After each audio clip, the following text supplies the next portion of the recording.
Hi, Emmet Forum. How are you? You're very welcome.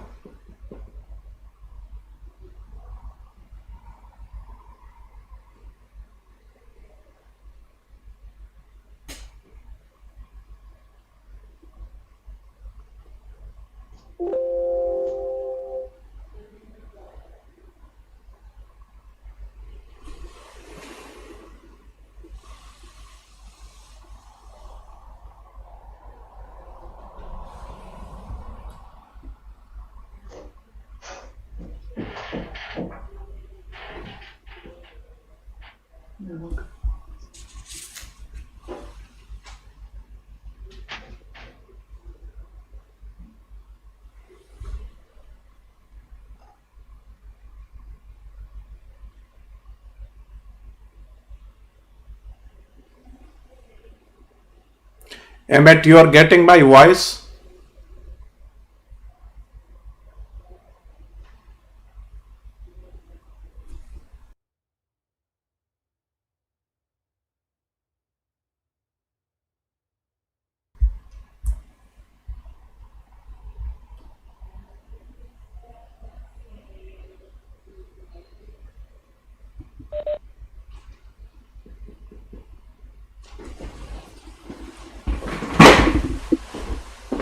Arush, Arush, Arush. मेरी voice check करो शायद मुझे आ रही है.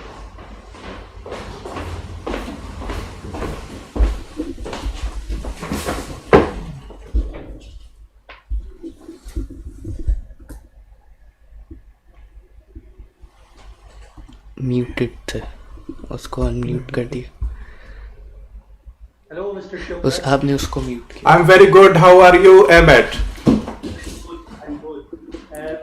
Is Megan starting off, or am I starting off? Which is it, Hassan? It is entirely up to you, Emmet. I think we leave Megan to start off Okay, that's fine. because some of the points that I don't want to repeat things that she has said. So if I hear her, I won't hopefully repeat them. Okay, that's perfect.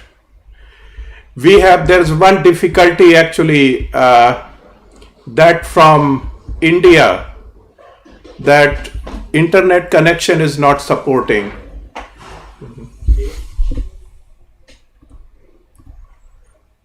So what does that mean then? Maybe they will only present through the phone call, or they will find out some solution in the meantime. Okay, so what's your plans? Do you intend to go ahead and hope things will be sorted, or do you want? No, delay it? just we want to start at 2 o'clock. Okay, And in the meantime, it will be sorted out. okay. that's So fine. first Meghna will go, after that you will go, and then the India one. Okay. Roughly what time do I have, Hassan? It will finish actually 1.5 hour maximum. So we have 2 hour slot, and hopefully we will actually finish early. Okay, so how many speakers are there altogether? There are 3 speakers and 2 panelists. Okay, so 20 minutes maximum anyway, I guess. 20 minutes maximum for speakers, Yeah. and 5 minutes for panelist, then question and answer. Okay. And it's mainly HSE audience, is it? HSC audience, and actually it is streamed on Facebook and YouTube. So the people who will be on Facebook, on YouTube, they can put their questions, but they are not interacting through video conference. Okay, I understand, yeah. I had another webinar thing this morning, and the same thing, same procedure followed. Okay. Okay, so I'll wait for your nod so to start. Yeah. Okay, Prasant, thank you. Thank you, Ahmed.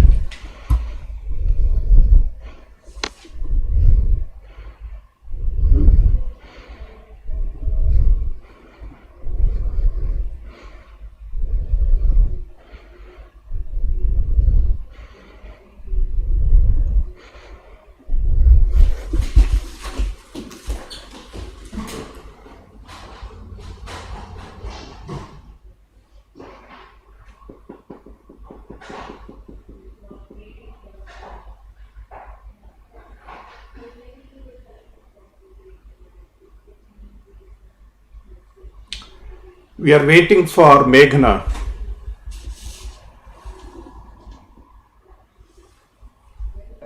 I was muted there. Okay, that's fine, Prasant. Yeah.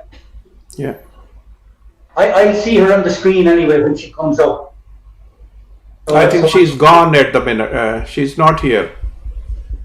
Oh, I see. Hmm.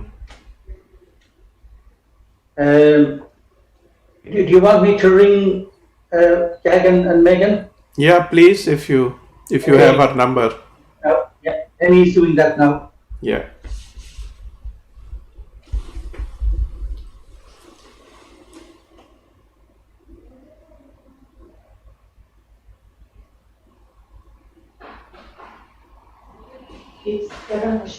Yes.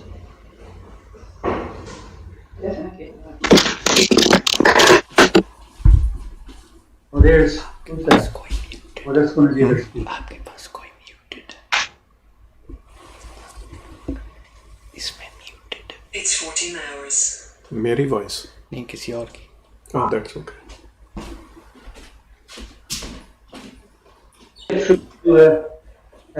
Megan, Asant, just one more minute, Yeah. please.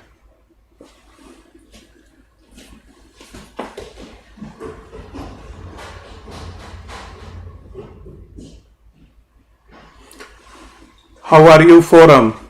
I'm good, Mr. Shukla. How are you? I'm very good, thank you. You know Emmet? Like I'm meeting it for the first time, of course. Okay, that's wonderful. So Meghna is here. She set up. Megan is set up, that's good. Yeah, Oh, I see the thing, MV, yeah. yeah. Okay. This is all pretty. It's one minute. I'll try logging in from another device again. I hear her voice, but she's not. No, there is some problem with the device. You need to log in. You do not log in other than computer.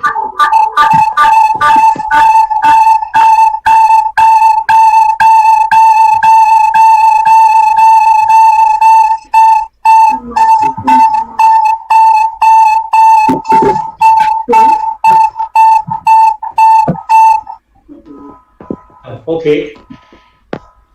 Hello? Hello, yes, Meghna, you are ready? Adrian. Hello?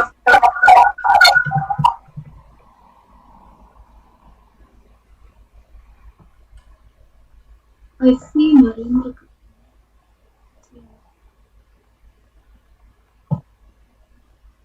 Chat.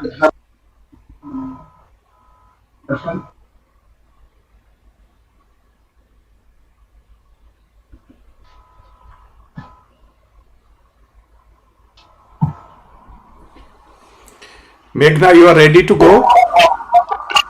I'm ready. Are you able to see me? Can you hear what I'm speaking? Is it okay?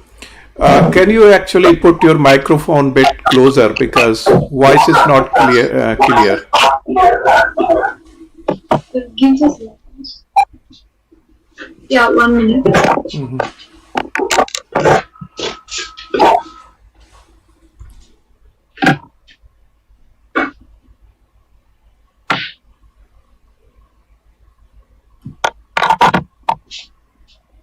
Hello? Is it better now? Yeah, it is better now. Oh, okay. Hi. Namaste everyone. I am Prashant Shukla, co-founder and CEO of Ireland-India Council. It is my great pleasure to welcome you all at first Ireland-India Ayurveda Conference, Improving Immunity with Ayurvedic Remedies. We are very grateful to our speakers, Dr. Emmett Walsh, Dr. Meghna Rao, Dr. Parimal Shukla, and our panelists, Damian Nee and Forum Thakkar, for their tremendous support and valuable contribution towards the success of this conference. As a host, Ireland-India Council and our members have put together an engaging program not only for the well-being of our people, but for trade, tourism, education, and energy sector cooperation between EU and India. I would like to refer also to the many initiatives that have taken place recently in COVID-19 situation. Ms. Foram Thakkar provided 2 workshops on immunity boosting foods. We are fortunate to have the support of a great cadre of members whom I hope some of you already met and you will get to meet others personally in future. As you know, there is a range of remedies are available in Ayurveda. Our eminent speakers, Dr. Emmett Walsh and Dr. Meghna Rao and Parmal, are unequally placed to debate these and highlight the key benefits, trends, and current Ayurvedic practices on the audience. I am honored to have Damien Nee and Foram Thakkar to speak to you about lessons learned and also to look ahead in the panel discussion after the opening presentations. Now, I want to invite our first speaker, Meghna Rao, to make her presentation. After that, Dr. Emmett Walsh will speak on the subject. Thank you. Please welcome Meghna Rao.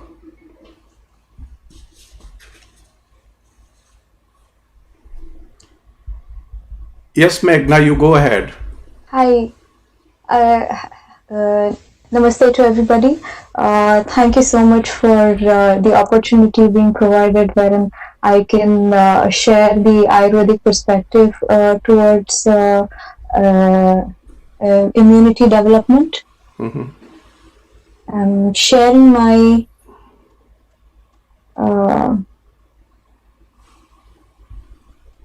presentation here. Can you all see it? Yeah. Okay, good. Okay, that's great. As you all know, the new coronavirus COVID-19 has sent the world into a medical crisis, and efforts are being made to contain and prevent the spread of this virus. There are more than 1.2 million confirmed COVID-19 cases across the world, and more than 73,000 lives that have succumbed to it. According to WHO, tallies of active COVID-19 cases have crossed 53,000 with a death toll of 1,700 in India, and in Ireland, 22,248 cases have been noted with a death toll of 1,375.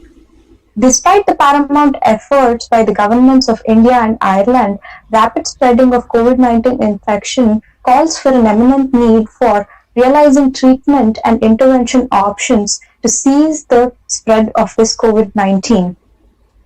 As you all know, COVID-19 infection is known to affect individuals with weak immunity. Therefore, enhancing the immunity is definitely one of the ways to combat the situation. And Ayurveda, one of the world's renowned forms of Indian traditional medicine, mentions several immunity boosting therapeutics. The Ministry of Ayush has set up an interdisciplinary Ayush research and development task to formulate and develop strategies for this initiative. And today there has been a launch of the study of 4 important medicinal plants which are Ashwagandha, Yashti Madhu and Guduchi. Along with this, they have a polyherbal formulation called as Ayush 64 which are being studied. And now we will head to our next slide, wherein it is important for us to understand what Ayurveda is so that we can proceed further to understand how to build immunity using Ayurvedic principles, techniques. So what is this Ayurveda? Ayurveda comprises of 2 words, Ayush and Veda. And Ayurveda has an age-old history of 5,000 years. The word Ayush means life or lifespan, and Veda means the techniques, the principles, the science behind this particular Ayush, that is how to enhance our health or how to prolong our lifespan and how to lead a good and healthy life is what Ayurveda is all about. In order to understand that, we will now look at some of the basic principles of Ayurveda. That is the three doshas or life energies. And what are they? They are Vata, Pitta and Kapha. And these Vata, Pitta and Kapha ensure that there are normal functions of the body.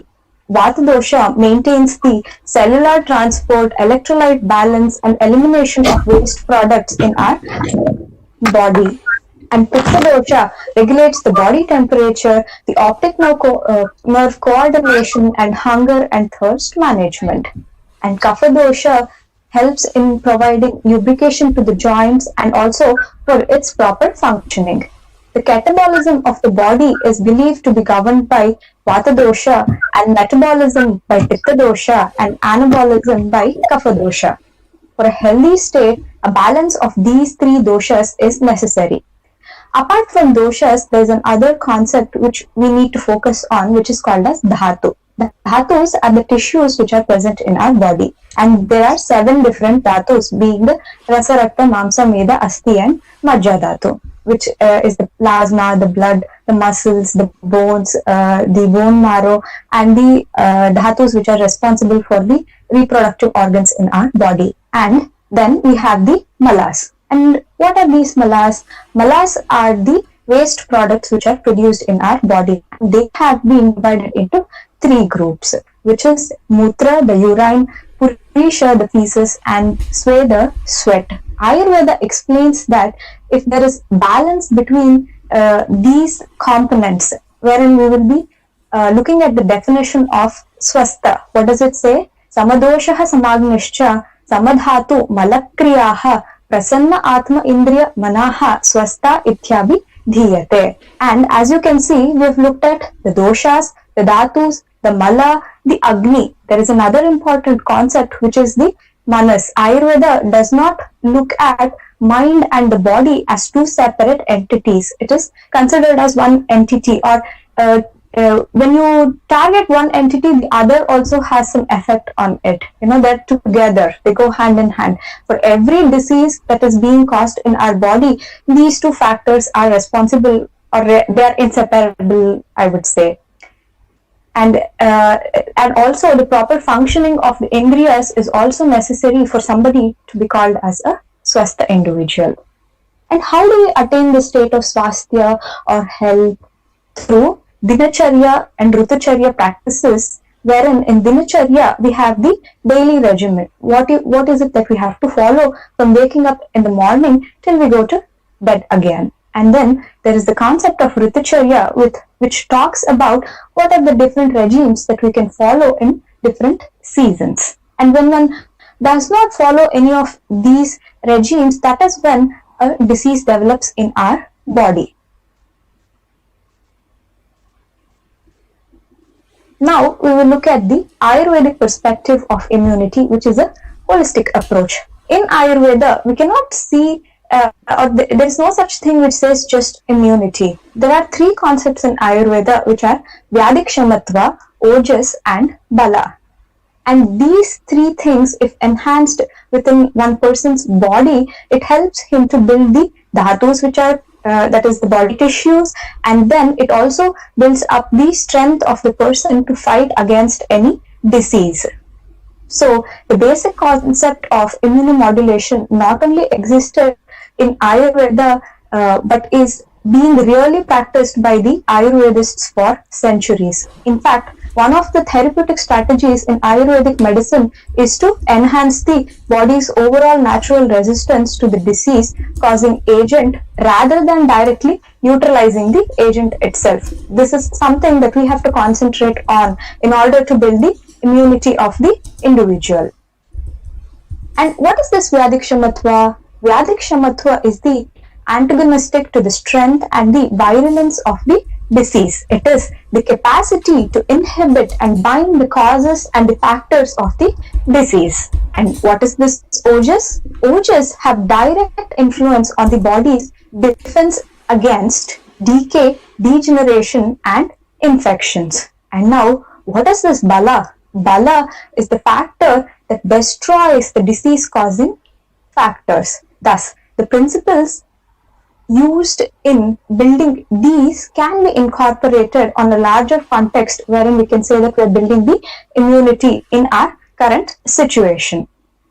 This type of bala refers to modulation of body's resistance against any disease. And how do we improve our bala or vyadhikshamatva or ojas? Through proper diet, physical exercise, rest, restorative and rasayana therapies, and also by bearing in mind that we have to follow our dinacharya and ritucharya properly. But we also need to understand that immunity cannot be built in one day. So we have to constantly practice all this in order to have a good immunity.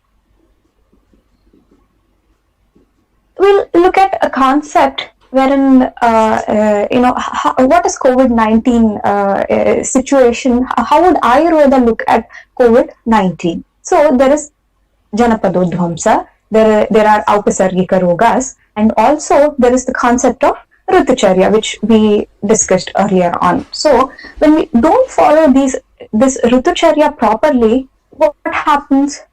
There are mutations which are occurring in an animal, or there are probably different microorganisms which start developing in the nature, like viruses or bacteria. And what do? They manifest into a disease which later can become an epidemic, and now it has become a pandemic, and they are highly contagious. And what do our classics say about the mode of spread of these diseases from one person to other person is? It says it spreads through physical contact, through expired air, by eating in the same plate, sharing the same bed, using clothes, garlands and pastes or cosmetics or anything. You should not be sharing it with someone. You should have your own place to stay. And what are the symptoms that we see in such a condition? There is cough, there is breathlessness, there is running nose, there is headache and fever. And how do we manage? The first and foremost thing that Ayurveda says is to stop the mode of spread, to have cleanliness, to practice Panchakarma, which is the fivefold therapy in Ayurveda, and Rasayana. Here we can look at Chavanaprasha. Why?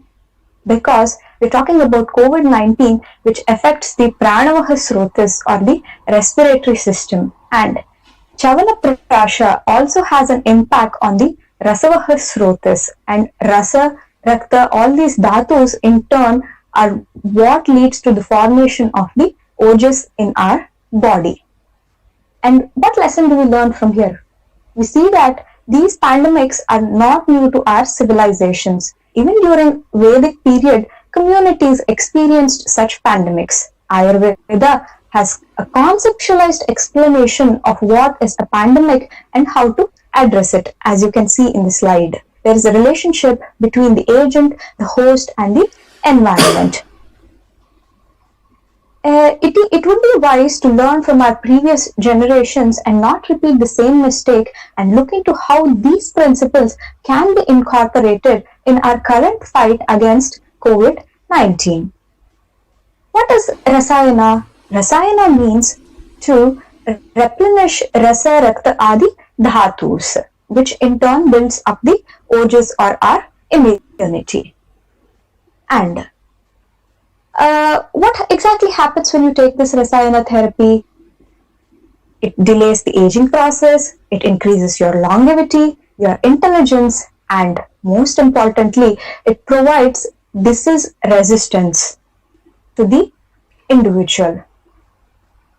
So, this is something that we can work on, or this is something that we can pick up from the Ayurvedic classics. In fact, if we look at how COVID-19 is being dealt at the moment, we are all practicing social distancing, we are all practicing washing off our hands. If you look at what Ayurveda says, that's precisely what Ayurveda has also advised, when there was probably a pandemic in the Vedic period. And what is a remedy as per Ayurveda? Is it taking some medicinal herb? Is it popping pills? No. It's not just administration of any medicine. Remedies include lifestyle corrections, diet, exercise, our daily regime, and our seasonal regime. And also, there is an impact on the mind. There is the concept of prajnaparada which comes into place over here. That is, to know that if you do something, it is going to have a bad impact on you, but yet you continue to do it. So that must be avoided. That is, we have to properly follow social distancing, we have to wash our hands. If we don't do that, it becomes prajnaparada. Our mind, our body, our emotions, and our life energies function as a continuum, and they cannot be separated from each other. Any remedy to one element also impacts the other element. Ayurveda is conscious of how this impact plays out and has designed its remedy to address all these elements in a holistic manner. And about, we have now understood what is Ayurveda, we have understood what is immunity, we have understood Ayurveda's perspective of what is happening in the current situation. And what is it that we can do in order to build our immunity? Well, we can look at the Ayurvedic support in the following 3 phases. The first phase being pre-COVID. That is, you are a healthy individual. And what is it that you can do? So you need to prevent yourself from contacting the infection. And as a prophylactic support, wherein we have, you're taking a measure to not get infected. We have our frontline workers who are constantly interacting with patients who are affected with COVID-19. There is something that they can do in order to conserve their health. And during COVID-19 also, we need to help an individual to build his immunity. And once after your 14 days period wherein you test negative for COVID-19, what is it that you can do in order to rejuvenate your health is the third phase. Now we will look at the first phase.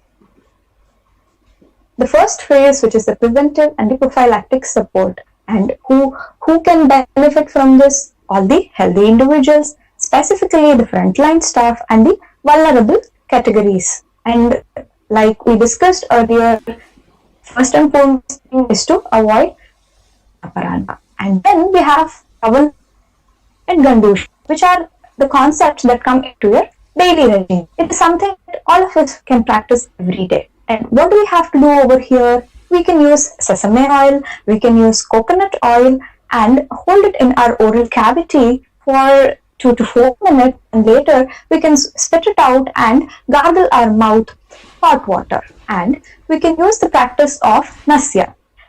The concept of pratimarsha nasya, that is instilling 2 drops of medicated oil called anutaila into each of your nostrils, comes into practice. If it is conducive for you, you can do that. Or you can simply apply sesame oil into your nostrils, or you can use coconut oil. And then there is the concept of sweda, especially beneficial for the frontline staff. Once they come back home, they can take steam inhalation using mint, using ajwain seeds.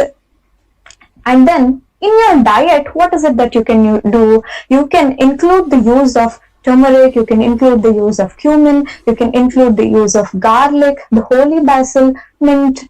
And also, it is important that we exercise for at least 30 minutes.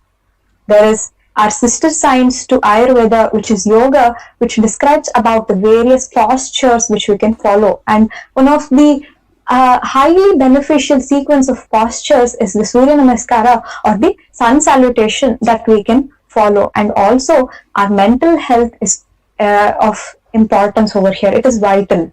So in order to help us out, we need to practice meditation. Apart from all this, what else can we do? We can also consume some of the herbal preparations. And like I said, in Rasayana, we have the Chavanaprasha that you can take regularly in order to build your immunity. And all of this is evidence-based, and it can also be adopted within Ireland also. We also must note that Ayurveda is an individualized treatment. Each one of us require care in a different way. But however, we can practice Dinacharya regularly, we can practice Ritucharya regularly, which provides strength and immunity to us. And then, what is it that we can do during COVID situation? Let's say you're not feeling well and you have fever. What can you do? The most important thing over here is to work on your mental health, which is extremely vital that you look after yourself in order to fight against this infection. I will come back onto why. So then we have the practice of pranayama, that is the nasal breathing technique within yoga, and then we have the transcendental meditation, which also helps in maintaining your mental health, and then there is the Ushna Jalapana, which is the consumption of warm water or hot water. And then steam inhalation. Also in Janapada Vamsa Vyadis, Ayurveda's take on this would be, or if somebody is infected from any disease, the acharyas say that we have to do things that we love so that our mind is not always worked up or is worried about what's happening in my body. So we can listen to music, we can talk to our loved ones, well-wishers, or listen to stories, do some chants if we would like to do that, but keep our mind, bring it into positive thoughts, and also to not strain our indriyas. Indriyas, our sense organs, also need to be looked after.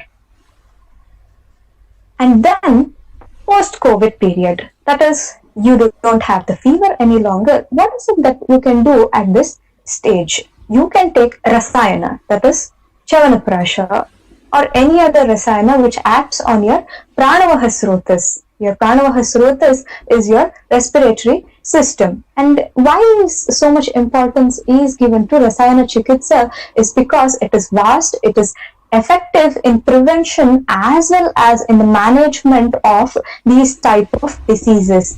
And what does it do? It maintains optimum level of the tissue, and it provides good immunity to the healthy person, and it also helps in the rejuvenation of somebody who has been affected by a disease. The administration of rasayana in our day-to-day clinical practice has proved to be an effective tool. Administration of these rasayanas can also be done along with Vyadihara Chikitsa. That is, even while you are affected or you have a fever and you are being given medicine, you can still continue to take Rasayana Chikitsa along with that, is what Ayurveda says. And what is there in this Chavanaprasha which makes it so special? Chavanaprasha is a combination of more than 40 herbs in appropriate proportions, and it is prepared in the base of gooseberry, which is Embolica officinalis. The fruit pulp of this berry is used to prepare Chavanaprasha, and it is used in the treatment of respiratory tract infections. So it is definitely applicable to our COVID-19 situation. And it also is known to possess immunomodulatory and anti-inflammatory properties. And some of the other ingredients which are present here are Withania somnifera, that is ashwagandha, and Tinospora cardifolia, which is guduchi, which are also known for their immunomodulatory properties. There is another important thing that we have to know, that is, after the 14 days period of COVID, individuals who were affected are complaining of fatigue and residual symptoms, that is shortness of breath upon exertion or long walk, or insomnia and anorexia, wherein all this Satpravajaya or Achara Rasayana or herbs, that is ashwagandha, guduchi and ginger or turmeric comes into place, and improving the appetite and digestive capabilities of the individual is also important, because if you don't have a good metabolism, no matter what supplements you are taking, it will not reach to all the dhatus, and it will ultimately not go into the development of your ojas. And these rules and regulations help in the maintenance of the mental and the spiritual well-being of a person. That is, our Achara Rasayana, how we conduct ourselves, is also extremely important. That is, we have to be more compassionate to all the living beings, and we have to speak the truth. We should have sympathy. We should respect our elders and teachers and help the needy, and we should eat nutritious food. It is also said that we can consume milk and clarified butter or ghee on a regular basis, which is also rasayana. Apart from this, what is within Ireland, it is a practice to take elderberry juice because elderberry has antiviral properties. And what are the other things that we can do? We can practice Panchakarma therapies of Vamana Virechana, Basti, Nasya, Raktamokshana, and then we have other therapies such as Shirodhara, which can also be practiced. And I've just written Virechana, Nasya, and Shirodhara over here because we have to maintain social distancing, but however, a mild virechana can be given by your Ayurvedic physician, somebody who can help you out, who can tell you what medicine you have to take, and if you take that, a virechana will occur to you. That is, it's the laxative therapy, and like we discussed, nasya, wherein installation of medicated oil into your nostrils, can be practiced on your own. And we can also Shirodhara would require some attention, but you can instead practice Shiropichu, or you can simply practice Abhyanga, application of the oil to your body in order to conserve your health. And I'm now presenting a small case study over here of a patient who was affected with COVID in Ireland, and I would like to specify that he has strictly followed all the HSE guidelines, and he was a healthcare staff, and he was a healthy individual. That is, he did not have any any other condition, pre-existing illness before he contacted with COVID-19. And during his self-quarantine period of 14 days, this is what he did. He took turmeric and licorice kashaya, that is Yashti Madhu. Yashti Madhu is known to have a good effect as an expectorant in your, and it affects on your urus, which is the sthana of kapha dosha. And then he took ginger and lemon tea at regular intervals, and then he used salt and turmeric for water gargling, and he took vitamin D and vitamin C supplements. He practiced transcendental meditation. One of the other things that he said was, the first 2 days it was okay for him to stay in the house, but then later it was very difficult for him to sit in that room. And what he would do is, he would listen to music, he would call and talk to his friends, and then he would watch the flowers in his garden by sitting at the window. And he also started painting, and then he practiced Nadi Shuddhi Pranayama, and he was consuming Ushna Jala or hot water. And post-COVID, now he is still continuing to practice his yoga and meditation. In his diet, then again, he has included milk, he has included clarified butter, that is ghee, and he is also taking nutritious food. He's taking khichdi, which is considered to be light and which improves your digestive fire. Initially, that is something light has to be given in order to improve your digestive fire. And he is also taking Chavana Prasha. Why I have mentioned all this is, you can connect the dots, because this is the same protocol that Ayurveda talks about in order to deal with any situation like COVID. It could be Janapadodvamsa, or it could be Aupasargika Vyadis, or it could be an effect of improper Rutucharya. And I would like to let you all know another thing is that we have not advised the patient any form of medication, and he approached us on the 10th day and we helped him out with some transcendental meditation. What we still notice, what he still complains of is that he still has tiredness and he still has fatigue. Earlier he was able to walk 5 kilometers. He was very comfortable doing it, but now even to walk less than 1 kilometer, it is becoming difficult for him. He complains of shortness of breath and he feels tired. He was tested negative for COVID, but still he is not feeling the way he was feeling before. And therefore, these 3 phases are also important stages where one needs to construct his immunity. It's not just about prevention, it is also in all these 3 stages that we have to look at the immunity of the individual. There is something we can do at every stage.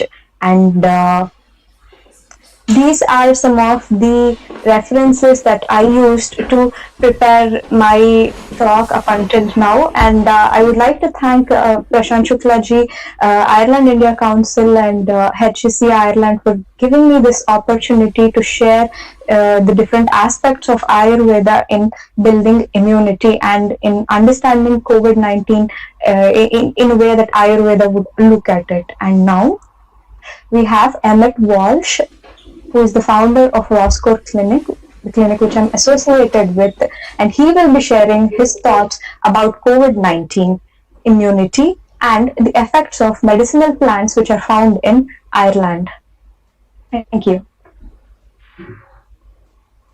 Hello, everyone, and again, thanks to the Ireland-India Council for setting up this very informative, hopefully, teleconference, and also specifically to Mr. Prashant Shukla, and it's great to hear Meghana giving her talk on the Ayurvedic perspective in relation to COVID-19. So, just to start and clarify again what COVID-19 is. COVID-19 is a very, very unique virus. The likes of it has never been seen before. And the reason it's so unique is because it was able, I don't know, but it was able within 10 years to not acquire only one mutation, but two major mutations. And this process, one mutation in viral pathology generally takes somewhere between 500 to 1,000. So this virus achieved two of them in 10 years. So that's quite a unique achievement for a virus. So we must respect this guy. And waging a war on it is not really what I want to do. Viruses and bacteria are part of us. Without them, we actually wouldn't live. There are something like several trillion viruses in our body. There are a couple of trillion bacteria in our body. They're there constantly, and they're there from birth. So without them, we wouldn't actually be able to function. Just to come back on a point that Meghana made about the origin of Ayurveda and the components that make up Ayurveda. And she mentioned about Vata, Pitta and Kapha. Now, if you ask a Westerner, what's the greatest discovery ever made? And they talk about landing a man on the moon, and they talk about Einstein's E=mc², and they talk about Newton's concepts on gravity and all that kind of stuff. If you examine and study the concepts of Vata, Pitta and Kapha, there is nothing in the world has matched that discovery. And not alone does it apply to the human body, it originally developed out of a concept of understanding the universe. So Ayurveda is a very, very unique and system, not alone of medicine, it encompasses the entirety of life, as as Meghana had explained. And so when I started off here in the clinic over 20 years ago, when I was trained, I thought I was a great guy. But in fact, after a couple of years, I discovered, no, you're not a good guy.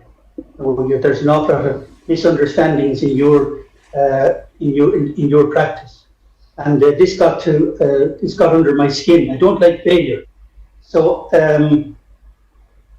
I had studied a certain amount of Ayurveda in my undergraduate and postgraduate master's studies in Scotland. And I discovered that if I could know Ayurveda, I would be able to greatly improve my practice.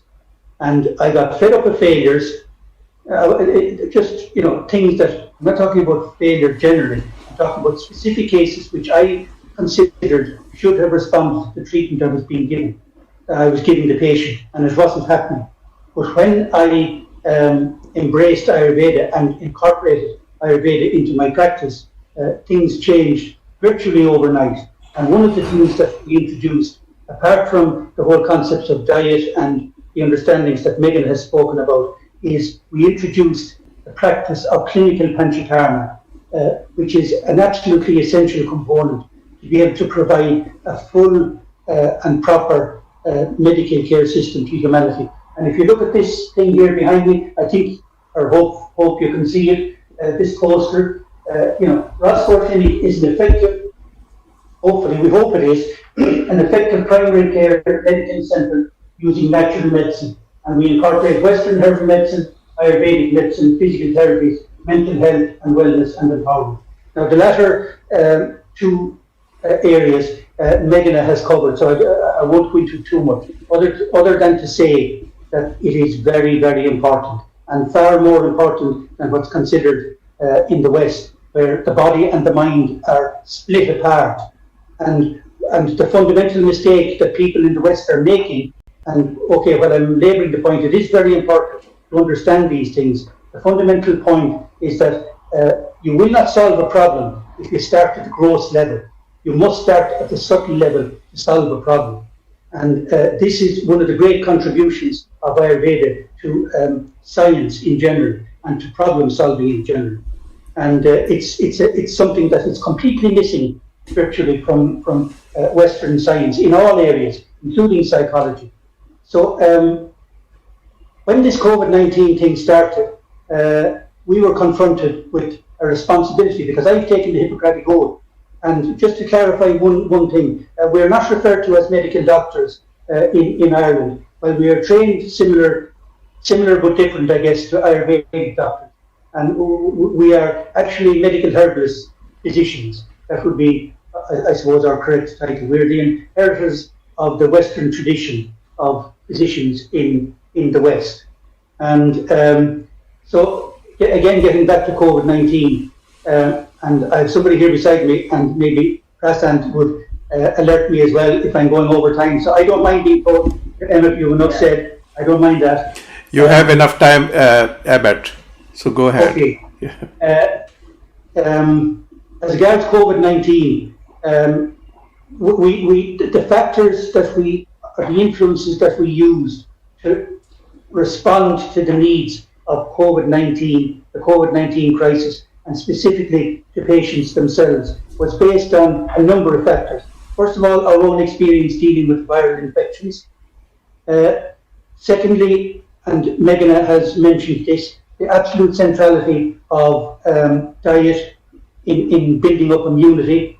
The other aspect in the formulation of our medicines to try and deal with COVID-19 is the use of specific antivirals. Now, there are two types of antivirals. People think there are one, and most people in the West, including my colleagues, think there's only one. There's two types of antivirals. The first one is indirect antivirals, and the second one is direct antivirals. So, for example, Ocimum sanctum is both a direct antiviral and an indirect antiviral. A direct antiviral means it kills the virus straight away. As soon as the constituents of the holy basil come in, Tulsi, Mr. Virus is gone to heaven. And the indirect influence is that Tulsi would have quite a profound effect on one's mind. And Meghna has again mentioned that, the mind and the manas, and the influence of the mind on human health. Again, an area which is totally neglected in the West. And, okay, COVID-19, it's not the nicest thing, but we can learn an awful lot of lessons from this.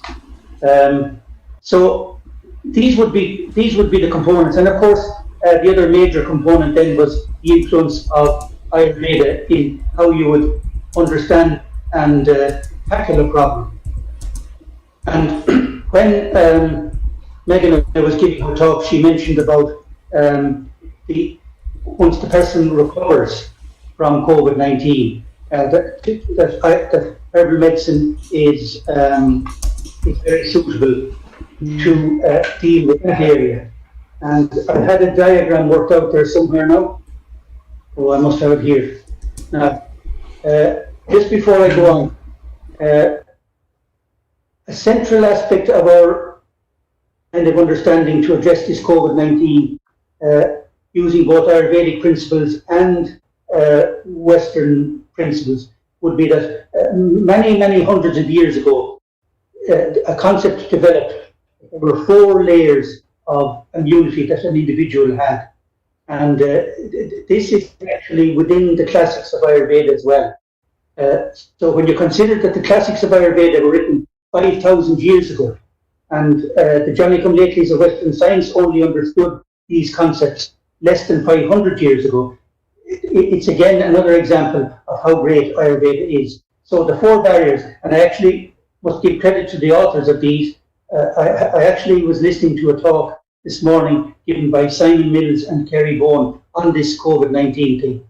And they come out with some very good stuff. And so the 4 barriers are, the first barrier against any disease pathogen specifically is the barrier system that we have. So our nasal passages, our sinuses, the bronchi, the tubes in our lungs, and the very small bronchi. So that's an instant response to a pathogenic threat. Then if they get past that, the second line of defense is the innate immunity. And this is up and running within 4 hours. And the innate immunity means that it's there all the time, ready to challenge anything that comes its way. So this function is mainly performed by one of the white blood cells called neutrophils.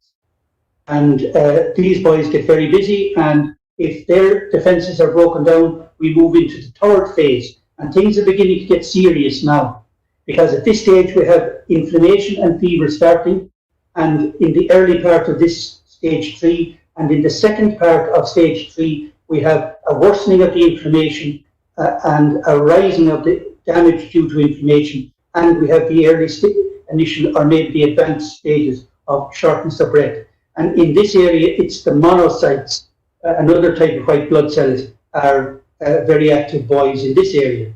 And if that fails, then the patient has to rely on the more critical end, which is the acquired specific immunity.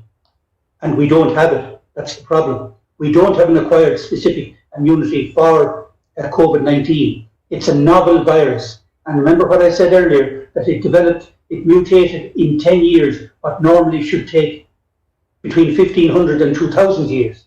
So this guy mutated drastically in the space of 10 short years. So we're as it were left with our pants down. We had no defense against this boy, other than the barrier system and our innate immunity. And central to this whole response to COVID-19, as Megan has said, is to build up your immunity. And that takes time, as Megan has said. It takes time to build up immunity. One of the problems with COVID-19 is that in the West, particularly, in India it's different, where I go most years, but in the West, the mentality is the quick fix. There is no quick fix for COVID-19. People better get that into their heads. There is no quick fix. There is no successful vaccine for a rotavirus, the likes of coronavirus. There's no successful vaccine. If there was, there would have been a vaccine for the common cold 50 years ago. There isn't. So relying on the vaccine is a dubious and very hopeful position to take. And if you neglect your immunity in the meantime, you could seriously be damaged. So I'm asking people to listen closely to what Megan has said and to build up their immunity between this period, especially here when things are being relaxed, and the very likely development of a second phase of COVID-19, which will probably take place in October, November. Of that, there is probably no doubt. And one of the major consequences of the COVID-19 post-treatment time is the development of serious chronic fatigue syndrome. And the explanation for this is in the mutation that the coronavirus has made.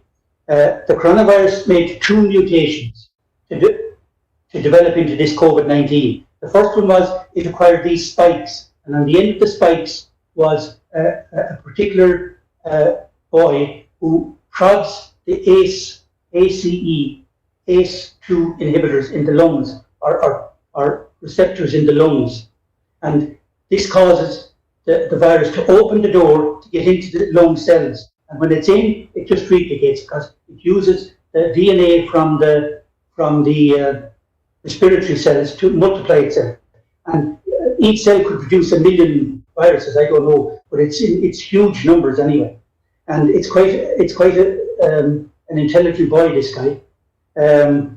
But the second and more serious, actually, mutation that has occurred is that it has acquired a gene to suppress the immune system of humans. Now, imagine a virus to mutate at the same time acquiring these two unique mutations. It's unbelievable, virtually.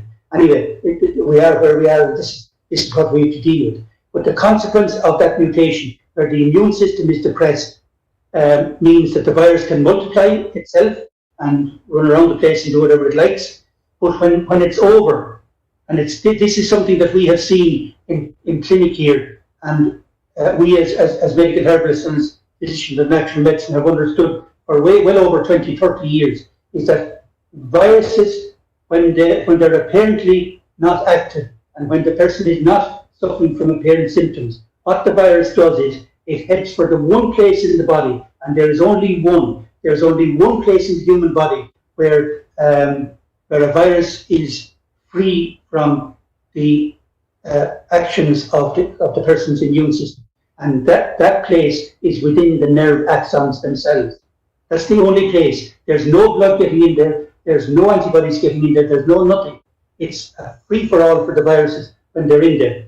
And they have biochemical probes which they can stick out through the membrane of the neurons and say, what are things like out here, boys? Can we get out? Oh, no. This guy's defenses is up too much. But when the defenses drop, then the virus can detect it biochemically, and then they can go out and then they can multiply and do their harm. And one of the major harms that they do is that they affect the mitochondria.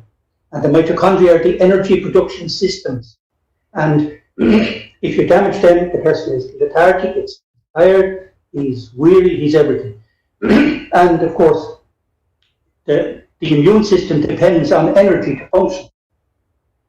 So it's a double whammy.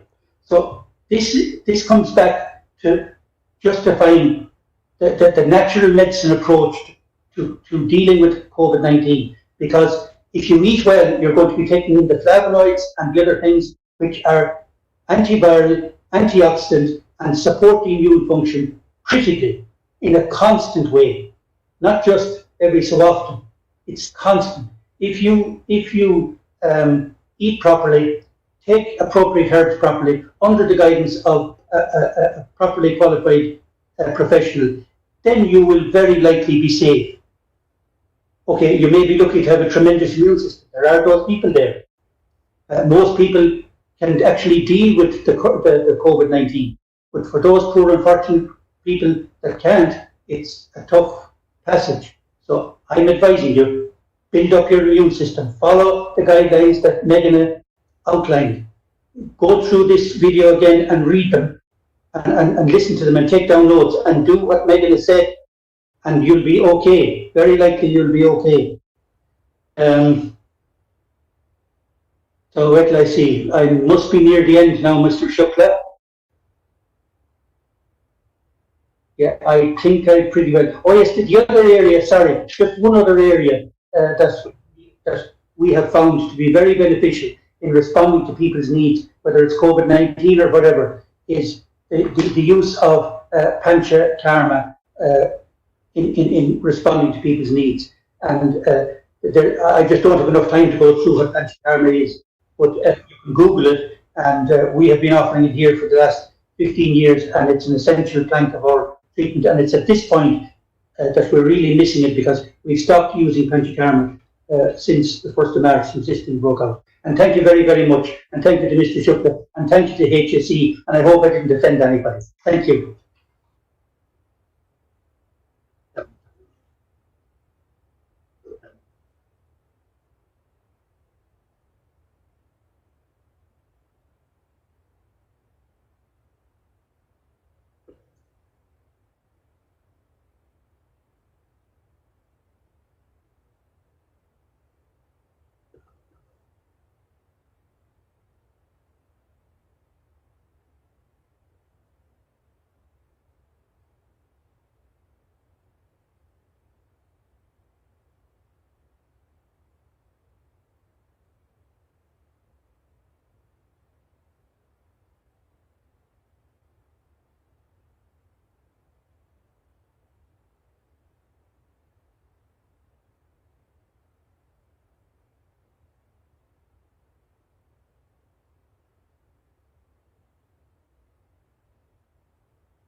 computerization, of enjoying every day, the Ayurvedic stuff, the appreciation of people, because ultimately, I don't know, have any of you read The Plague, Albert Camus' book?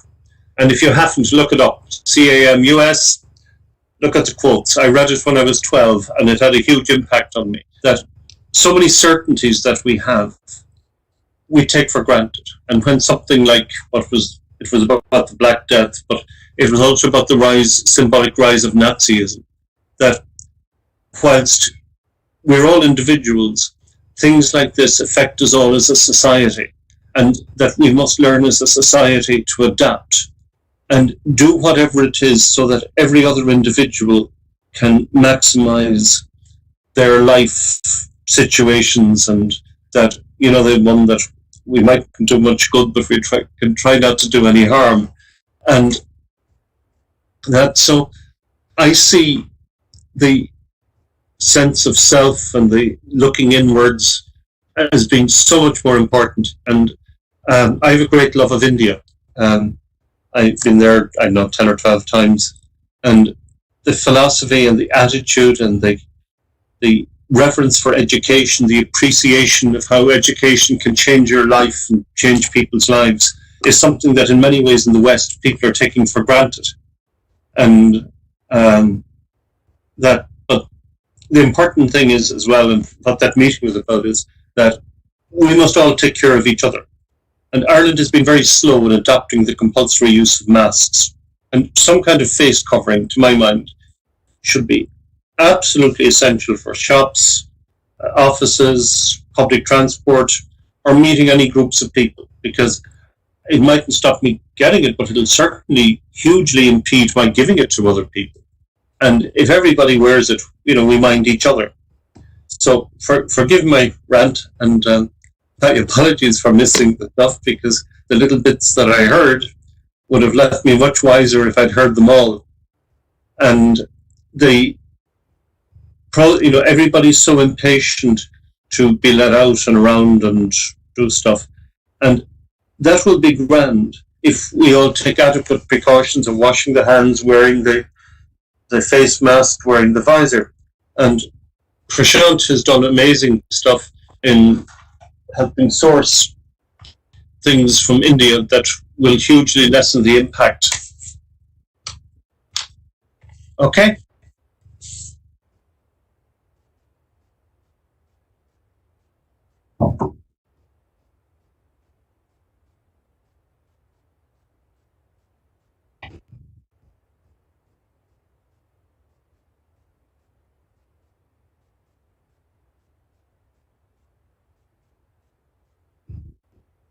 Because they would take a plant and then test whether it would work or not on several individuals and then make a note of it. And that is the reason why we have Ayurvedic science. But what is happening is things have changed over a period of time. So evidence-based study or evidence-based medicine is what is required at this stage. So more and more research and evidence is necessary. What is it that we can do? One person or one individual cannot do anything, but this is something that we all can contribute for. We can have a journal of different cases that we have been treating, so that there is some concrete evidence of how the patient presented with what symptoms and what was the diagnosis and what were the different medicinal plants or formulations that we used, so that there is some proof that we can use, and we can probably propose that using that information maybe we can conduct more researches, because at once if we say we want to conduct research, I don't think we'll be given the permission. But if we approach them with some evidence like this, I think we will be provided with the opportunity. One, and the Department of Ayush in India has made an effort to study 4 different herbs at this stage, and also another preparation called as Ayush 64. And it's not just about about the Ayush Ministry, also other universities have to also take some interest across the world, or in Ireland, like we have top universities like Trinity College or RCSI or anybody, if they can come forward, to do some research and see what impact natural medicine or medicinal plants have on the patient. Maybe that is the future, that would be the future to Ayurvedic medicine or practice, I would say. Emmett, what do you think? Okay, I have to stop myself from being cynical when in a situation like this. Okay, when people talk about evidence-based medicine, they're primarily talking about the type of research that's carried out to study conventional and allopathic medicine. It is impossible, totally impossible, to subject all Ayurvedic medicines or any natural medicine of the world to these type of criteria. So you have your, it is just impossible. It's not going to happen. This idea that herbs can be studied through randomized controlled trials, double-blind, placebo-controlled, all that kind of stuff, that is impossible. It's just impossible. It's not just going to happen. And it really galls me when these type of demands are made to physicians of natural medicine who have been practicing a medical system for thousands of years, thousands and thousands of years. And when people who are only around a medical model, allopathy is only around for about 100 years, they have no right to demand these things of us, because we are using these medicines for thousands of years, and surely within the space of many thousands of years, red flags would have been raised. There's virtually no red flags being raised when herbal medicine is practiced by professionally trained therapists. And just to give you one example, and I'll go back to India again as well, the three great Samhitas, Charaka, Sushruta, and Bhagavad, the origin of that science goes back between 5 to 10,000 years, back to Harappa and Mohenjo-Daro. That's where they go. And surely, in that space of time, mistakes would have been ironed out. Surely. There's this thing that the Western scientific model wants to dominate and suffocate everything. Hopefully this COVID-19 is going to alert people that there is another way. And if you take, as I said, the three great Samhitas, they were written 5 to 10,000 years ago. At least the basis of their information and knowledge goes back that far. Now, today, at you, Meghana, and every Ayurvedic physician has studied those Samhitas, and they haven't changed in 5,000 years.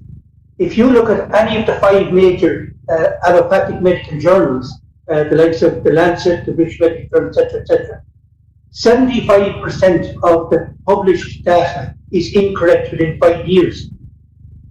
So one of the big things that we need to remember